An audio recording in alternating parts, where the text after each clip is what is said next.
Good evening and welcome to our Fulton Bible Institute class for this week. We appreciate you joining us here for this semester. Tonight we will end our lessons on the Old Testament survey as we look at the time between the Testaments. We will look at that gap between the Old Testament and the New Testament and what we can learn and some things that are important to know about that time period. As we look at this time period, as we look at this time, we're going to see some very important ideas and very important facts because of us. Again, this is something we sometimes don't necessarily study about because we view this as history and not Bible, and therefore the Bible doesn't talk about it, so we sometimes think we don't need it. Well, they're going to see some gaps filled in tonight with the study between the Testaments. When we look at this study between Testaments, you're going to see one, some prophecies fulfilled, and two, some things that are different between the Old and New Testament, and going to be some explanations for it. One of those is synagogue. We're going to talk about where synagogues come from and some of the leading people in the New Testament Gospels that we don't read about in the Old Testament. Where they come from, what we're going to see some references and some ideas of where these guys got their foundation from. So, with that in mind, let's get started with our study of the time between the Testaments. Again, approximately 400 years intervene between the close of the Old Testament period and the opening of the New Testament story of the life of Christ. 400 years happens between the closing of Malachi to the birth of Christ. And during this time, God's prophets are silent. But during this time, the world doesn't stop. The world changes drastically. A lot of things happen. What we're going to see is that what leads to the New Testament is that a new world power comes into play. And it comes to dominate the entire world, especially Palestine. And with that new power and some other new powers, there is a new language that becomes dominant throughout the Mediterranean world, a language that nearly everyone is going to speak and everyone's going to have a knowledge of. And because of that, this sets the conditions right for the fullness of time. Paul talks about in Galatians 4 that at the fullness of time, God sent forth his Son. And this is the time that Christ comes because there's one language, the one nation, and therefore things are easier. There's peace, and we'll talk about all those things as we get there. So I want us to look at this time period to understand what happens between the close of the Old and the beginning of the New to allow for this fullness of time to happen. And so therefore we're going to have to study history. We're going to look at history, and as we do that, we're going to round off our study of the Old Testament. We're also going to create a place to connect, plug into the New Testament, to see some things that have changed and why those changes come about.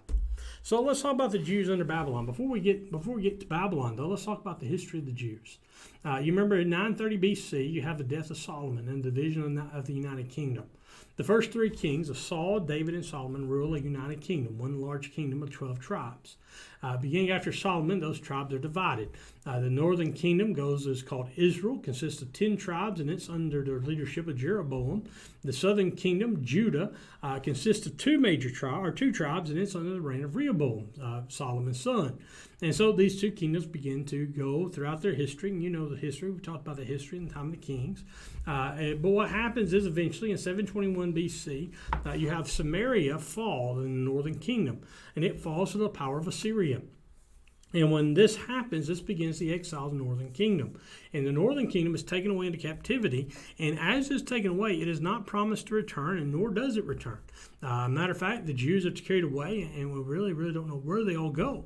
What Assyria does is they take people away, and then they bring other people back. And this is what creates something later in the New Testament. We'll reference this later, too, as the Samaritans. You see, the Samaritans are brought in from foreign nations. They were Assyria captives. They bring them back to this land and put them here in this new land of Israel, or this new land of Israel, of Samaria. And what happens is the Samarians, the people who are brought in, the Gentiles, begin to marry with the Jews that are left behind, and they create a new race. And because they live in Samaria, they create the Samaritans. Therefore, when we get to the New Testament, they're called dogs. You know, the Jews are called Samaritans dogs. They look very downly upon the Samaritans. Well, why? Because they are viewed as a half-breed. Well, how did they come to be? Well, this is one thing the time between the Testaments tell us. In 606, we see Babylon comes into power when they defeat Assyria, and they defeat the other nations. And as they defeat those nations, they come down to Judah, Jerusalem, in 606 and begin to take captives. They dominate. Nebuchadnezzar dominates Jerusalem. He plunders the city and begins to take home captives. Here he takes home Daniel and some of the other Jews that are taken to Babylon as captives to be working his kingdom and also working other places. Then later, Nebuchadnezzar comes back on 2 different trips to deport more slaves. This is 597 and 586 BC. Until finally in 586, he comes in and basically the Jews have revolted enough that Nebuchadnezzar wipes them out. He cleanses the area of them. This is when Nebuchadnezzar destroys the temple. He lays it waste. He ransacks it, and there's nothing left behind. After this happens in 586. During this time, starting in 606, as usually when people date this, there are 70 years of captivity in Babylonian captivity, or 70 years of Babylonian captivity. Israel is there in Babylon for 70 years, 606 to 536. This is the beginning of Orthodox Judaism, where the Jews we see in the New Testament, some of the things they do begin to take root and begin to take place. And some of those things they do is a synagogue. One of those things is a synagogue. The synagogue begins to rise and become a popular thing to do. It becomes a dominant institution of Judaism after the destruction of the temple. The Jews have to have somewhere to worship. So what they do, they create these synagogues, these places to gather on the Sabbath to read God's word, to study it, to have someone teach them, but also to pray and do other things. And what they typically do in Babylon is they meet by the sides of the river. Another important thing that comes to being in this time period is a new class of men come up, a new job known as scribes. The scribes, their whole job is recording scripture. And again, not recording it as making new, but making copies. Their job is to copy the Bible verbatim over and over and over again. And this is very important and very key to New Testament times, because we're going to see the scribes. We're going to see men who know the Word of God, who study that Word and ought to know that Word, and this is where they come from. Another idea is this exile, and both exiles produce what's called the diaspora. This is a scattering of the Jews, because there's many exiled Jews who are taken away from Judah and taken away from Israel who never come home, who never return. There are some who return and some who don't. We even see it in the Bible. The book of Esther is about Jews who stayed in Babylon after they were returned. And again, Nehemiah and Ezra covered various things. People didn't go home the first time, and the second time they can, and the third time some go back, and some didn't go back. So this is what we're looking at. This is some of the things that the Babylonians introduced. Babylonia was conquered, however, by the Persians under Cyrus in 539 BC. 539 is when Babylon falls, and when Cyrus conquers Babylon, he appoints Darius the Mede as a vassal king of the region, including Palestine and Babylon. He gives him the reign and gives him the area there. Now, the vassal king is a king who's in power, but his power cannot usurp the main king. He can't go over him. Basically, he's a king who pays tribute to the other king, and if he doesn't pay tribute and doesn't obey, fall in line, then the big king Nebuchadnezzar can come down and he's going to cause problem for him. In 536 BC, Cyrus issues a decree which permits the Jews to return home and rebuild their temple. He allows them to return back and start rebuilding their temple, rebuilding their home. And so the first group of around 50,000 people return home under Zerubbabel. And they begin to work on the temple, and they lay the foundation in 536 BC, or 535 BC, excuse me.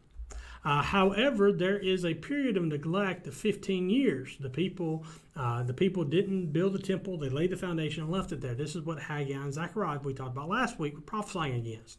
The people finally, after that time period, the people finally completed the temple under the prodding of Haggai and Zechariah. And this is done between 520 and 515 BC. And the work went forward and was finished. Therefore, the people began to work and they finished the temple. Later, there's a Persian king named Xerxes, or Ahasuerus, who marries a Hebrew maiden in 480 BC and was used by God to spare the Jews from the destruction of their race, which had been plotted by Haman. So we see again the king Xerxes comes into play in Esther. This is the story of Esther. He was a Persian king. After him comes King Artaxerxes I. King Artaxerxes I allows another return of the Jews to Palestine under Ezra in 458 BC. So here you have the second return. The first return, as we said a minute ago, was 535 BC. In 458, 70, 80 years later, there's a second return. And then as Ezra returns back, Ezra becomes a preacher of the law to the people. He begins to preach to the nation, teach the people, and prod them to listen to God and to know what the God law said and return to that law. Finally, we see the last return is Nehemiah, where Nehemiah asked and received permission to return to Jerusalem to rebuild the city's walls in 445 BC. So here's the last return. Again, 100 years after the first, you have the third return. During this period of return, there is a great hostility that grew between the returning Jews and the people who settled in their absences, especially the Samaritans. Remember, talk about the Samaritans, those people with the northern kingdom who were carried away, and then the Gentiles that were brought in. The Assyrians would bring people into the area and repopulate it. Well, the people brought in, the Gentiles brought in, and the Jews that were living in Samaria would intermarry, and they created a new race of Samaritans. And what happens when the other Jews, the southern Jews, come back home, the remnant comes back, their Samaritans expect them to go hand in hand and fall with them, and they say, no, you're not. You're not a Jew. You're a half-breed. You're worse than a Gentile in some of their minds. And therefore, there is a hardship, a confrontation between the two. And this is what we see under Nehemiah. But we see under Ezra and Nehemiah, there is a revival of devotion and worship takes place. That a revival in Israel takes place and people return back to God and God's word and return to be God's people. And again, this is sort of what we see in the Old Testament. And so when we get here, we see that the history of the Old Testament ends right here. The story of the Old Testament ends with this fact. And there's 400 years of prophetic silence. That settles over the 400 years where the prophets are silent until the time of John the Baptist, until John the Baptist shows up on the scene and he begins preaching anew. So what happens in this 400 years? First, Persia continues to dominate for approximately another 100 years. They continue to be the major power for about another 100 years in the world. And then after them comes the Greeks. There's the rise of the third great nation. The first was Babylon, the second was Persia, the third was Greek. Remember, these are all predicted by Daniel. Daniel prophesies about these people. And we talked about that when we talked about Daniel, but also a few years ago when we did our study of Daniel, well, not a few years ago, last spring we studied Daniel. Remember, we talked about the end of Daniel, talked about these prophecies of these great kingdoms. This is those great kingdoms and what they're about to do. And so these kingdoms were predicted by Daniel, but Daniel wasn't a contemporary of them, and no other writer of the Old Testament was a contemporary of them.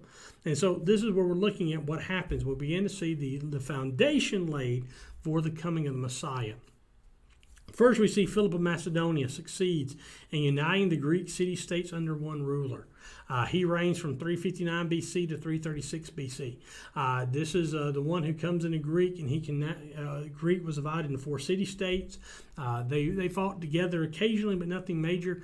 It wasn't until Philip comes into power that he unites the 3. However, Philip is not as well known to us as his son. His son is one we most likely think of when we think about Greek, and that is his son Alexander the Great.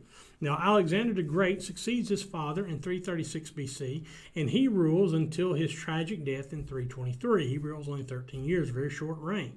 And what happens is that during the reign of Alexander the Great, Palestine falls under his control.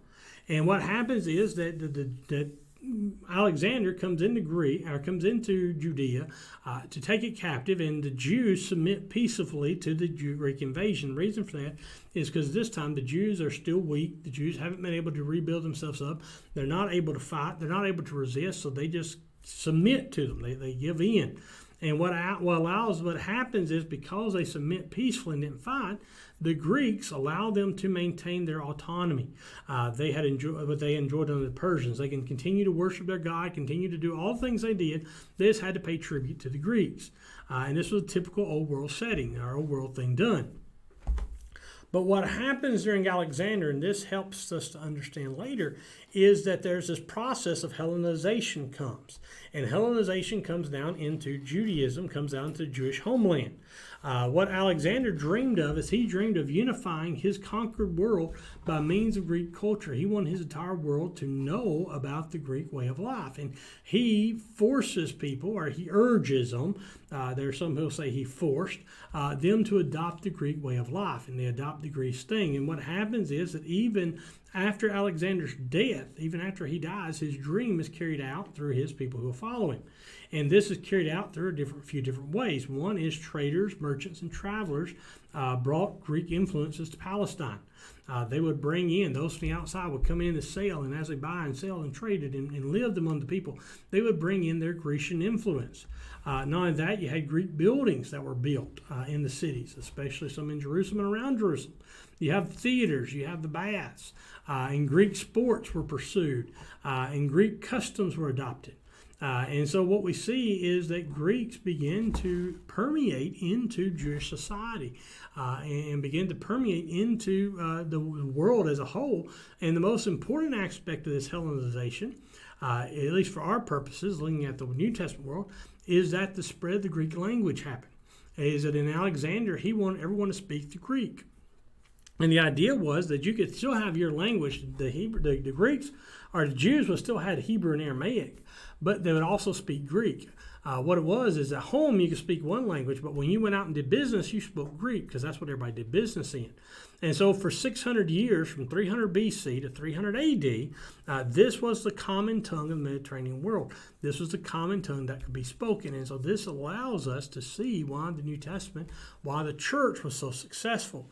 And so this provides what we say, Mingo, the perfect vehicle for the New Testament church, the early church to work, because the preaching and the writings are in Greek, and they're in the language that the people can understand, the people can comprehend, people can read for themselves, and therefore this is part of that fullness of time that comes about. And again, this is a fact we don't realize unless we study what happens during this 400-year period. Now, what happens after Alexander dies is that fighting breaks out among his generals for control of the empire. And during this fighting, there's no single successor that comes about as being the ruler who's going to take Alexander's place. Therefore, Alexander's kingdom is divided into 4 different parts under 4 different rulers. And what we have is you have the Ptolemies who live in Egypt, the Seleucids who live in Babylonia, Antipater, I forgot his name. Antipater, he controls Macedonia and Greece.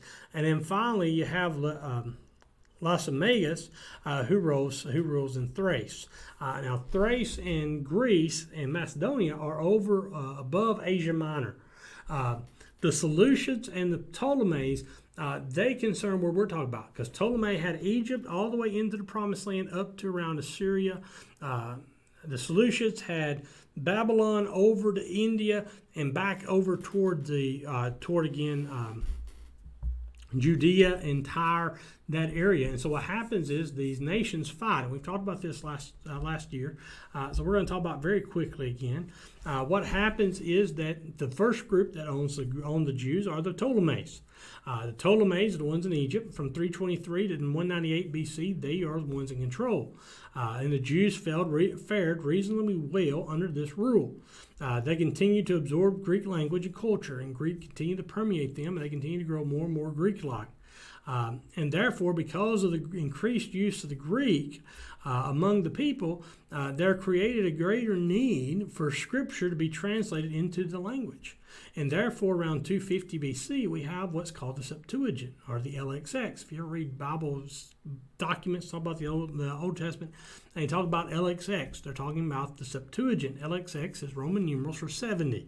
What it is, there's 70 Jewish scholars who translated the Old Testament, the Hebrew, into Greek, so the people would have it. And the interesting thing to us is that this Septuagint becomes the Bible of the diaspora Jews, the Jews who are spread throughout the world, but it also becomes that of the early Christians. The early Christians used the Septuagint, even the apostles, when they quote, and some of the quotes in the New Testament are from the Septuagint. They're not from the Hebrew, because there's a little difference between them. Again, nothing major, but just the wording is a little different. In 198, however, the Seleucids come in and they take over. Now, the Seleucids are the ones who are in Babylon. They're north and east of Israel. Ptolemies are south and west. The Seleucids and the Ptolemies constantly at war with each other. It's not until 198 the Seleucids come in and they take control. Antiochus III, or Antiochus the Great, is the one who wins Palestine from the Ptolemies in 198 BC, and he continues this process of Hellenization. He continues to push the Greek culture on them. About 30 years later, we have the terrible turn that happens under Antiochus IV Epiphanes. We talked about this again in Daniel. This is the man who creates the abomination of desolation prophesied by Daniel. This is the small horn prophesied by Daniel. This is the man who's going to bring a very hard time for the Jews. And what happens is that the Antiochus IV comes into Ptolemies to come and attack them, but the Ptolemies defeat him not by their strength, but because they call an unlikely ally. They make an allegiance with a new nation. That new nation is Rome.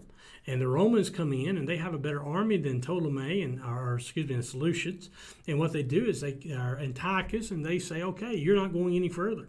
If you go any further, we're going to fight, and we're going to destroy you. And so Ptolemy, the Seleucids have to go north, and Antiochus has to return home. And when he does, he retreats north through Jerusalem. When he goes to Jerusalem, he vents his rage and frustration on the Jews. He knows the Jews are very difficult people. They don't like to be controlled by other nations, and they've caused problems before. So as he goes back, because he's been defeated by the Ptolemies, he goes into Jerusalem and he ransacks it. He conquers the people and kills them mercilessly. And then over the next few years, he does this repeatedly. He plunders Jerusalem. He murders many. He enslaves many. And during this time, he forbids them from practicing circumcision. He stripped the temple of its treasures, and he desecrated the temple by sacrificing a sow on the holy altar. And so he sacrifices a pig, and so this creates that abomination of desolation that we talk about. The temple becomes defamed. The temple becomes becomes unconsecrated, becomes unholy, unfit to be used, or the altar does.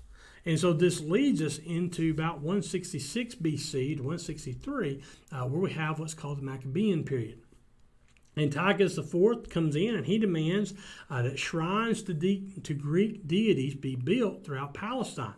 And in that, he demands that pigs be offered their sacrifice to these deities. Well, some of his agents went to Modin, that is a city 20 miles north of Jerusalem, and tried to force a priest by the name of Mattathias to offer sacrifices. They tried to force him to offer sacrifices of pigs to these other gods. However, Mattathias refuses to offer them. He refuses to offer this one to a foreign god, and two, to offer an unclean animal. But what happens is, as he refused, there's another Jew in the city who does the right, who does offer the sacrifices that these men demanded. Well, what happens is that Mattathias and his 5 sons attack those men. They attack and they kill the man that offered the sacrifices. They attack and kill the Seleucid general who ordered this sacrifice, and they also kill several soldiers. They begin what's called the Maccabean Revolt. And during this time, they begin to fight. Now, what the Maccabees do is they do a style of fighting that typically didn't happen in the ancient world, and that is they flee to the hill country. They know that they're going to get the Seleucids are going to come back for revenge. And so what they do is they begin to go to the hill country of Palestine, and they begin to organize guerrilla fighters. And guerrilla fighters are the ones who attack out of nowhere. They hide behind buildings and trees if they're there, or rocks, whatever they can. What happens typically in the ancient world is when you fought someone, you would line your soldiers up on one side of the field, they would line their soldiers on the other side, and you would march to the middle and fight. Matter of fact, this was a major way of fighting all the way up to the American Revolution. This is how they fought. And it wasn't until the American Revolution that the Americans really abandoned that style of fighting, and that's one of the reasons why they won it. But the Maccabees were one of the ones who broke that form, and they had these guerrilla fighters. Well, that's because they didn't have an army. All they had was the people of Judah who resisted the Seleucids, who didn't want to be under their control and were willing to fight and willing to stand up against them. And so what happens is that the next year after this starts, Mattathias dies, and the leadership of this movement gets passed to his son Judas. Now, Judas was nicknamed Maccabeus, and that means the hammer. Judas is the hammer.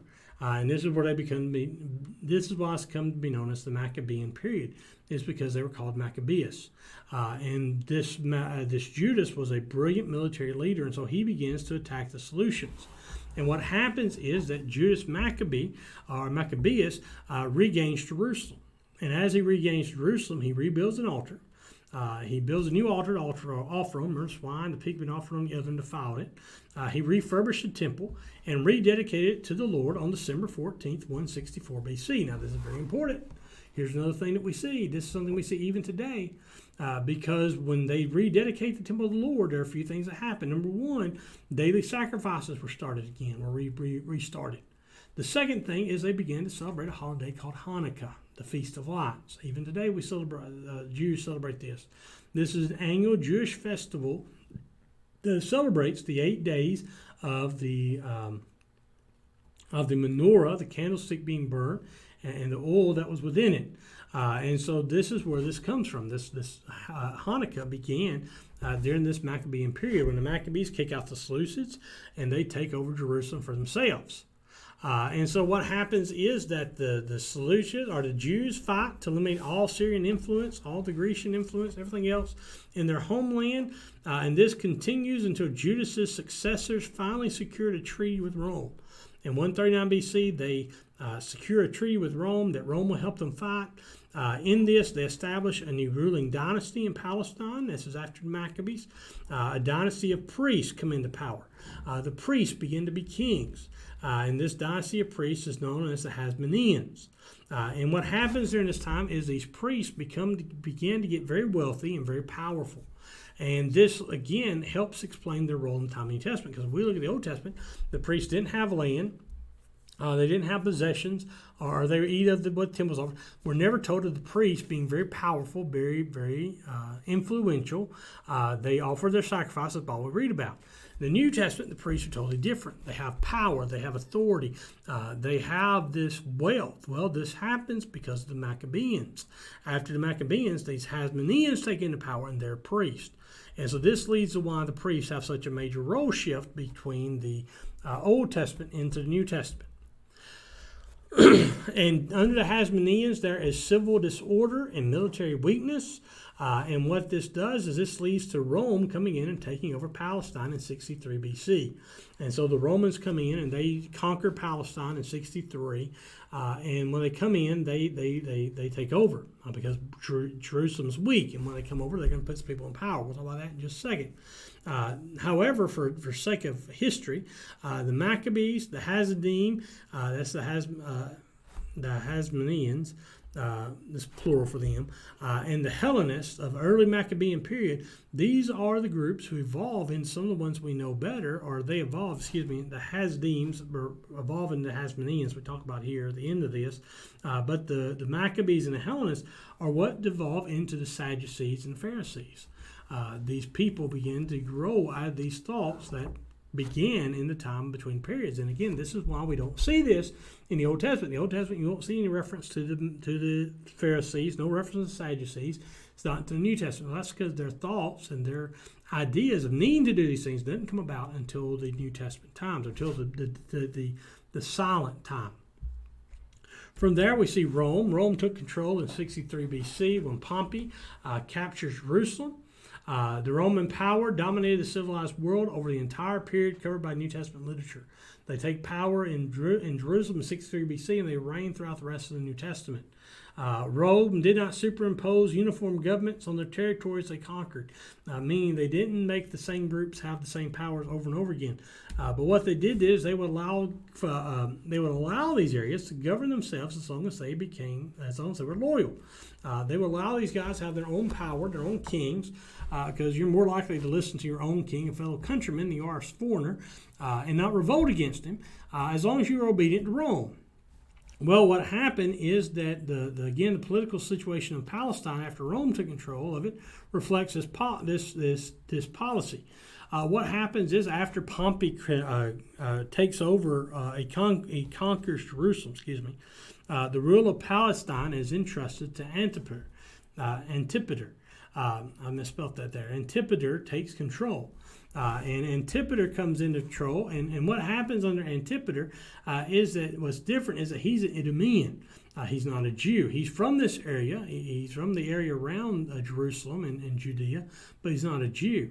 And therefore, there's no popular support for his position. The people reject him. People revolt against him. And what he does is he uses shrewd manipulation and fortunate shifts of allegiance under the competing Roman generals to consolidate his power and secure his position. He's able to keep his position, although the people don't want him to have it, because he uses his resources, uses politics.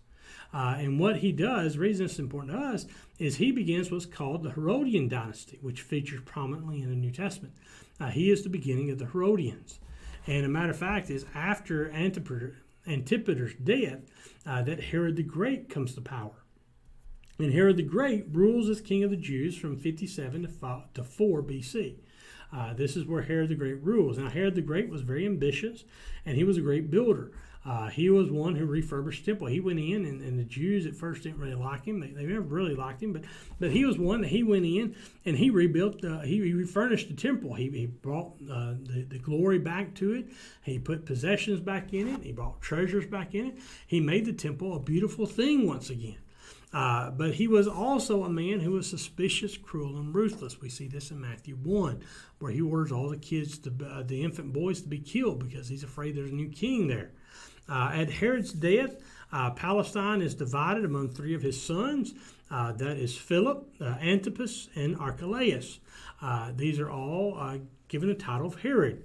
Herod Philip, Herod Antipas, and Herod Archelaus. Now, a little bit of background. Herod Philip is the one who marries Herodias, who is the niece of Herod Antipas. And then you remember Herod Antipas marries Herodias from his brother's wife, and he's the one who prophesies, or he's the one that John the Baptist comes and calls out. So this is where this is connecting in. And again, I wish we had time to talk more about this, but this is where we are. The third son we don't really know a whole lot about, and there's a reason for that. That's Archelaus, as far as New Testament is concerned. Archelaus was reacted against, that the people hated his coming to power so violently by the Jews that Rome comes in. Rome comes into where he's in the control, and they put his territory under the control of a series of procurators. His area is Judea and Jerusalem. They come in and they take power away from Archelaus, and they put their own men in control. This is where we get Pilate. This is why Pilate is in control in Judea, but Herod is in control of other areas of this. Even during the time of the apostles, we'll read about Herod Antipas. And so this is how this is working, is because the Jews rejected one of Herod's sons, therefore Rome steps in. Remember what we said, Rome will let you rule under your own power, to rule under your own king, as long as you are faithful. When you rejected that king, when you fought that king, when you fought Rome wasn't happy with you. Therefore, Rome would come in to attack you. So this leads us up to the time of Christ. Again, this leads us up. Herod the Great was king when Christ was born, and he's one that creates that massacre and leads all of the trouble we have. And so this leads us to the end of this period. I know we've covered a lot of history in this 35 minute class. Appreciate you bearing with me. But I want to talk really quickly about a general overview of what the Romans did. The Romans come in, they brought a common language that was practically used everywhere. What basically happens is the Romans come in, and they could have changed language, but they kept Greek. They made sure everybody spoke Greek because that was the easy way. Everybody spoke Greek, you could get your commands out, you get your dealings done. So they took what Alexander did and they furthered it. Not only that, they developed what's called I forgot what it's called now. I think it's Pax Romana, which means peace for Rome. And they create a world of peace that the world needed for the time of the Messiah, a time when you could travel from place to place without fear of anything. During the Old Testament times, if you traveled out of Judea and went to Egypt, you could have fear of what's going to happen.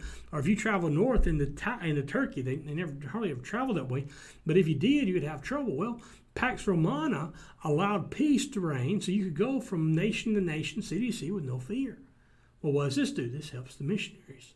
The missionaries of the early church are able to go from church to city to city to city because it's all Rome. And Rome has peace. And that Rome has roads. Rome developed roads that will travel for the people. So Rome is the perfect time for Christ to come. During this time, there was also constant intrigue. There was suspicion and fear around the emperor's palace. There's always a fear that someone else is going to come into power. Again, the leaders of that world weren't like ours. You didn't you didn't choose, you didn't vote who you wanted to be in power. They come in by power. They come in by trickery. They would kill their previous administration, and so there was constant intrigue, constant suspicion from all the people. And then during the Roman world, there's widespread poverty. Rome was of the idea that if you weren't a Roman citizen, they didn't necessarily have to care about you. They also had slavery. Slavery was common in the empire except in Palestine. Palestine was one of the places that avoided slavery. The polytheism, the worship of multiple gods, was also a custom among Roman citizens, again, except in Palestine. And then finally, there was a very low morality in the Roman world. From the emperor's house to the peasant's house, from all walks of life, not many people held a high morality. They did what they wanted to do, how they wanted to do it, and therefore this created the situation for the church to come. They created the Messiah, the fullness of time. And so from the point of view of heaven, history was moving forward as it needed to. It came to its purpose, came to the moment that the Messiah could come, that everything was ready for Jesus to come into this world, to take power and to reign and be the Christ that he needed to be. And so this time of anticipation was nearing its end, and the time of fulfillment was drawing near. And then this leads us into the New Testament. Because when Herod the Great is dead, and what happens to him, and what happens to the other Herods, and what happens from the procreator of Rome, lead us into the New Testament story. But that leads us all for tonight. That gives us the Old Testament story. That gives us from the beginning of time to the time of the New Testament. Again, I want to express my appreciation so much for you for joining us here. This is our 12th and final lesson for this quarter. We appreciate you joining us. We know it's been very different, very difficult maybe for you as we've done this differently, but we do appreciate your time in joining us. We hope that things will be changed in the fall. We'll let you know as soon as we know any details about the fall. We're hoping that we can go back maybe how we were before. Again, I can't make any promises yet, but just continue to pray for that, and we hope that you and your congregation are doing great. We hope that things are going well with you and your family. We pray that God is blessing you in all that you do and in all that you seek to accomplish. But for tonight, I appreciate you joining us. I appreciate your time for this entire class. We hope that you're having a great spring. We hope you have a great summer. We look forward to seeing you again in the fall. But for tonight, we're done. Appreciate your attention. Appreciate all you've done. Thank you very much.